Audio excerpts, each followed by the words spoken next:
Good morning, it is Monday and welcome to Sabah's Way of Life. Today's going to be a comprehensive garden update, mid-August update. Yesterday I was in the garden all day just preparing the ground for the winter sowing, which I've never done before, tidying up, because it's very important that when you're growing your own food and when it comes to harvest time, you're consistent with the tidying up. Otherwise it's going to be very overwhelming with all the pots and things that you have to do it all in one go. So I've had a wonderful weekend. I made sure it's all about balance. I don't spend all my time in the garden. It's all about balance.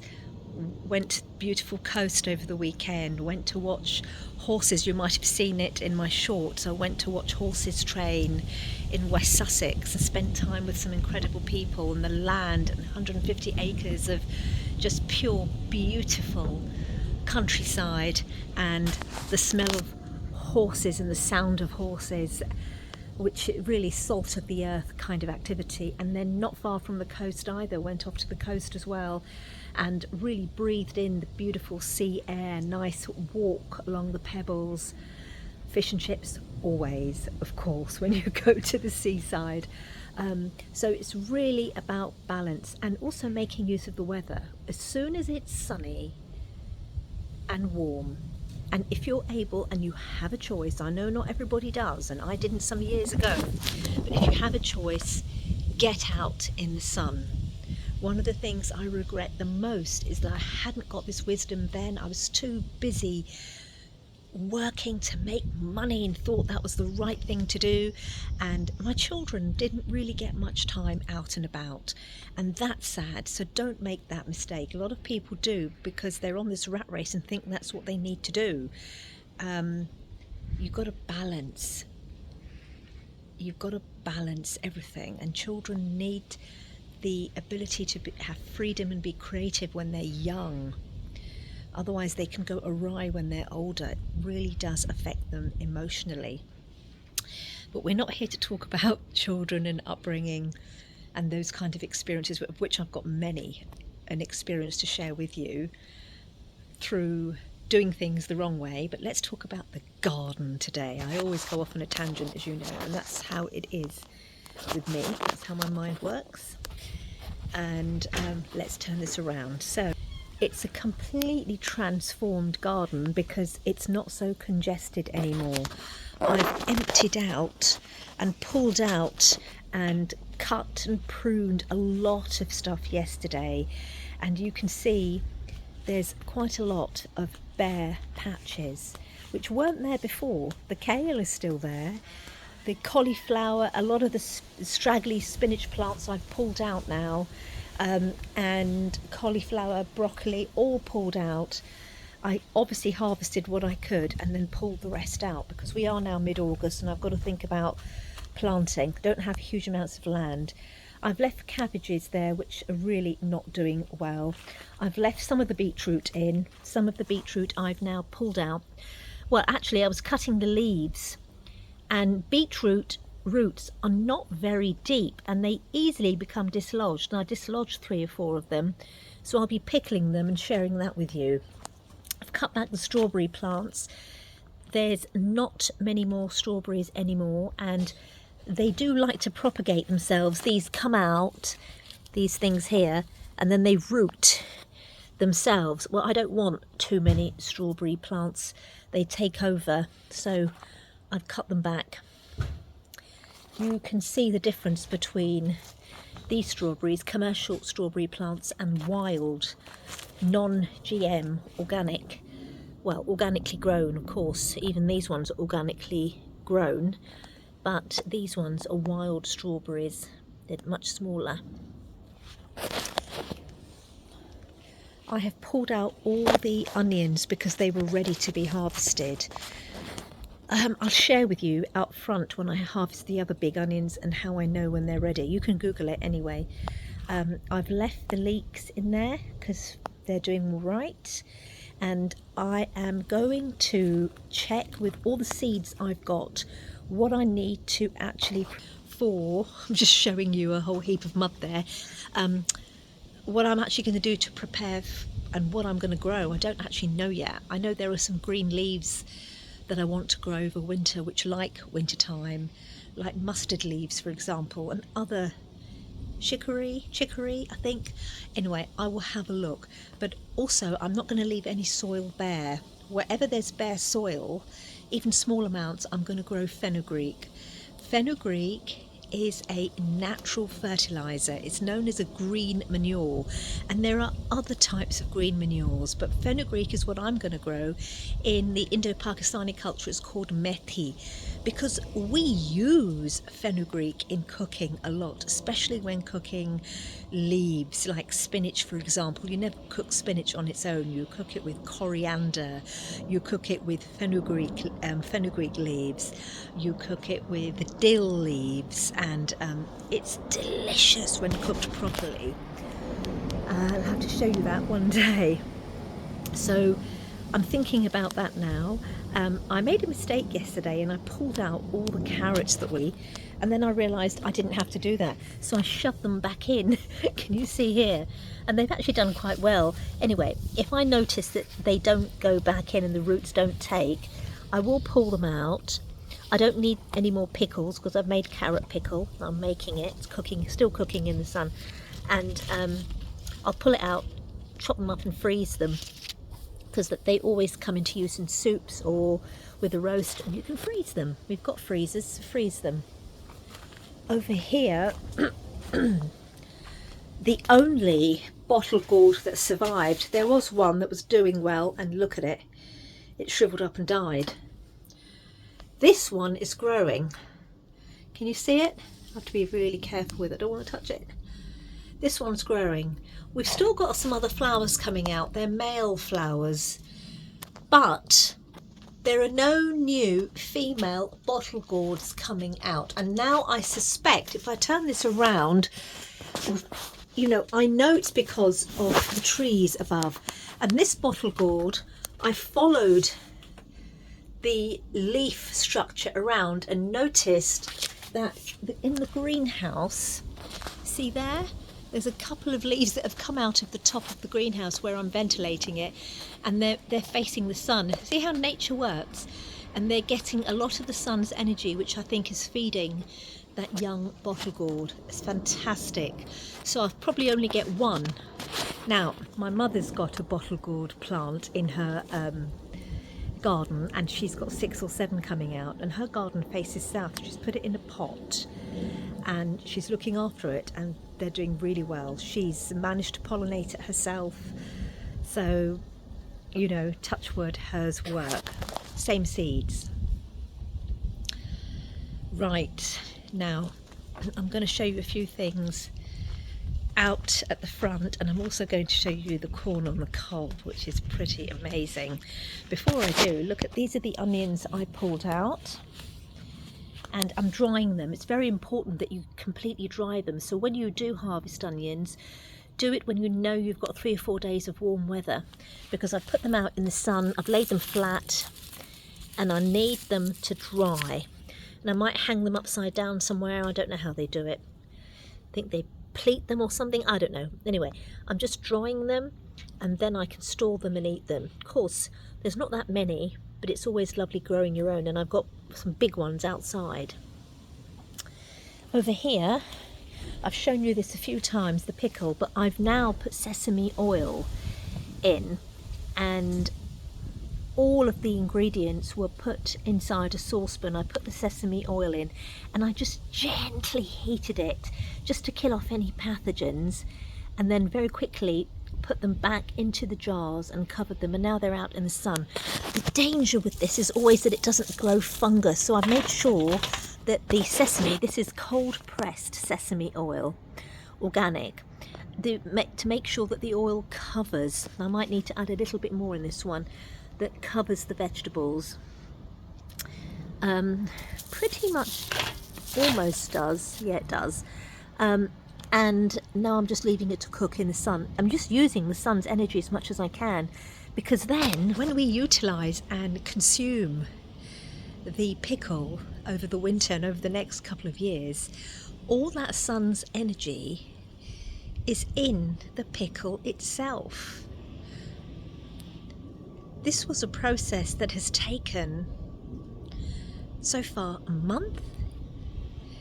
And I'm going to prepare another pickling batch. My mother bought some of these small kind of green unripe mangoes which are perfect for pickling and I couldn't find before. And she's also bought these tiny yellow lemons that they use in India, which are perfect for pickling whole. She showed me how my grandmother used to do it, where you pickle them whole, but the process is you wash them, then you let them dry, and I'm going to dry them out in the sun, and I'm going to do that today after this video. And then once they're dry, you make little holes in them, and then you put them in a clean jar, dry jar, and put rock salt over it, and then you let it cook in the sun. And anyway, I'll talk about that another time because I'm always digressing. So the garden is looking good. Now the grass, you can see the grass is struggling in some areas. It's going a little bit yellow, and this is the time that we actually need to rake it, pick up the thatch. This is how you look after grass. Take out any weeds if you need to. I'm not really that bothered unless there's some really horrible nasty weeds, but otherwise I'll leave them there. And again, this is really good exercise. And rake it, use a tine rake and pull up the thatch, and then go round with a fork. And I enjoy doing this. It's good exercise using each of my legs. So one leg is stronger than the other, but I use the other leg too. And you make little holes in the grass, so you're aerating it. Then give it a good water. And then possibly I could give it another feed. So that's the grass. This is all exercise as well. If you enjoy your garden and you do this kind of thing, it just lifts the heart space, expands the heart. In this area, I've tidied up as well. It was very congested. And then I've put out the lavender. This lavender, I'm trying to look at it still hasn't flowered, but it's just starting to flower now.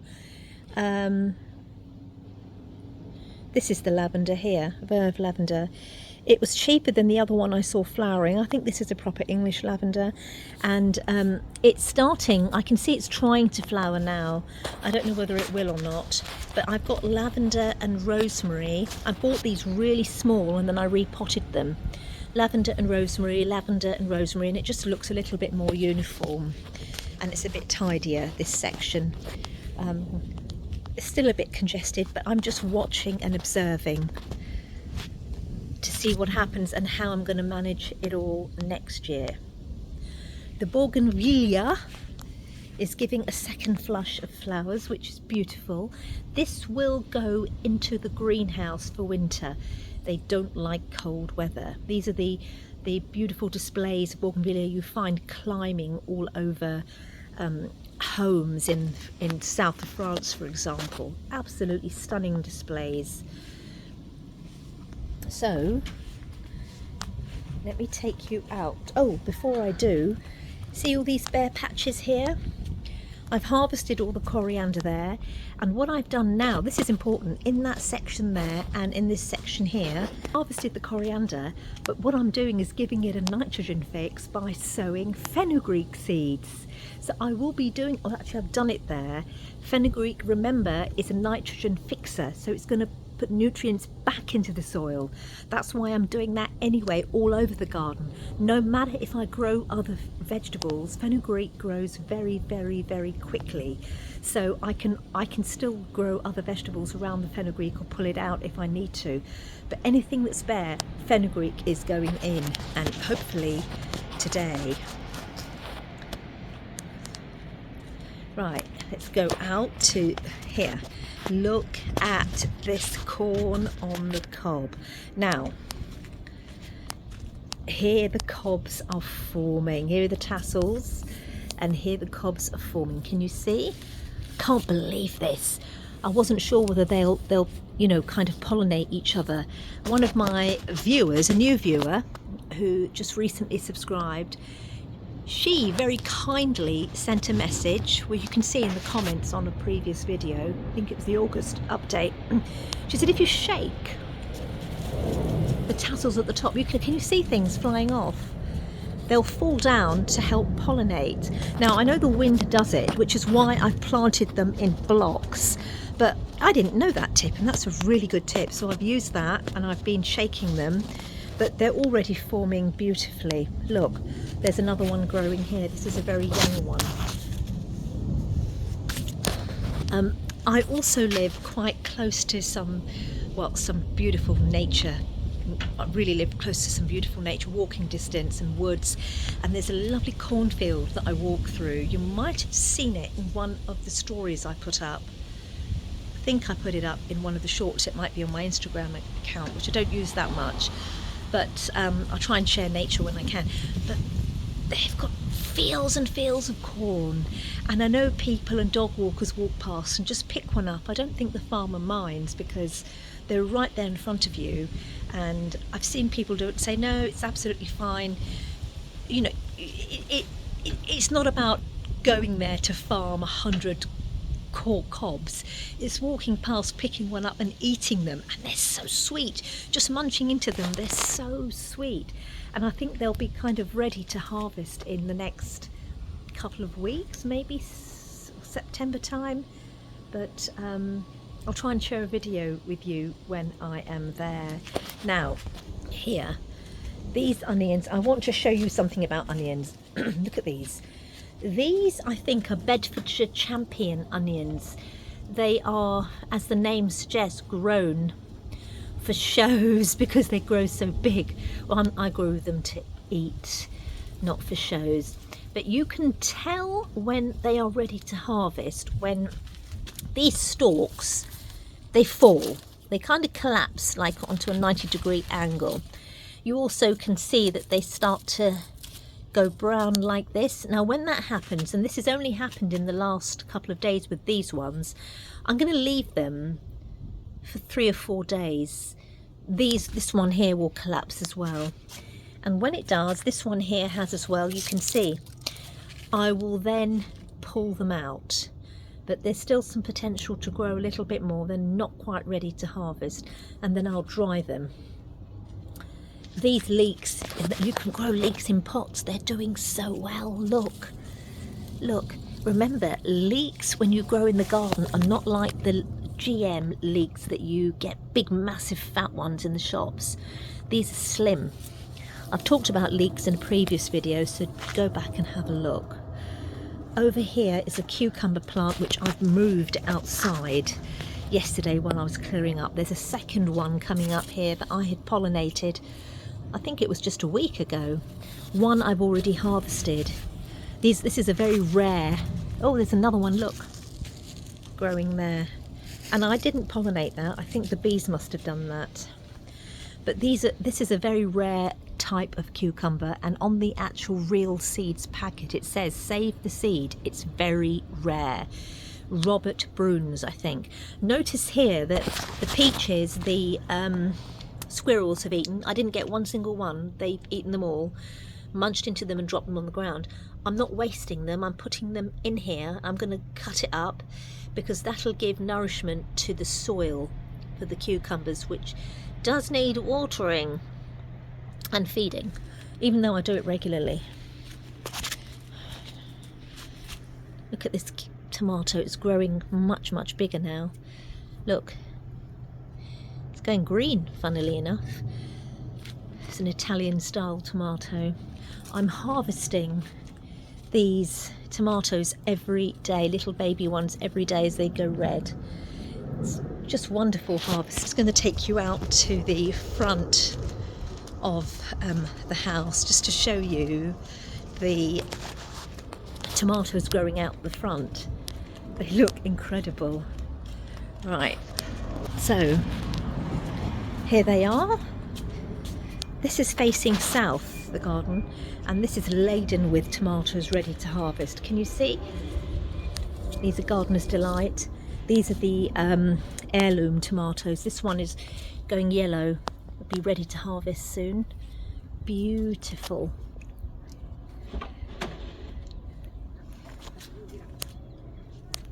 over here.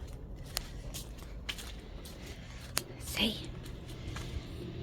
They're beautiful, growing beautifully, and they're going to go yellow very soon, and I can harvest these. And I will talk to you later because I'm in the middle of a video. How are you? I'll speak later. I heard you come in yesterday. Yeah. To see you. That was my neighbour, and they've just come back from their holiday. It's really nice. Right. Okay, so that is, I think, the garden update. I'm going to do another one tomorrow or the day after, and this time it's going to be in the kitchen, because what am I doing with all this produce I'm harvesting? Well, I'm pickling, I'm storing.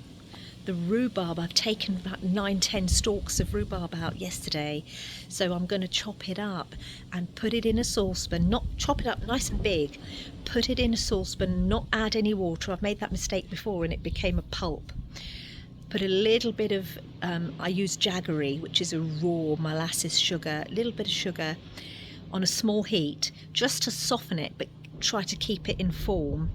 And then I'm just going to freeze it, because over winter these will be used either with on its own rhubarb and custard. It's got that lovely tart taste with something sweet, or I can make a crumble to go on top, or I can mix it with apples. My sister's brought a whole load of apples from her apple tree.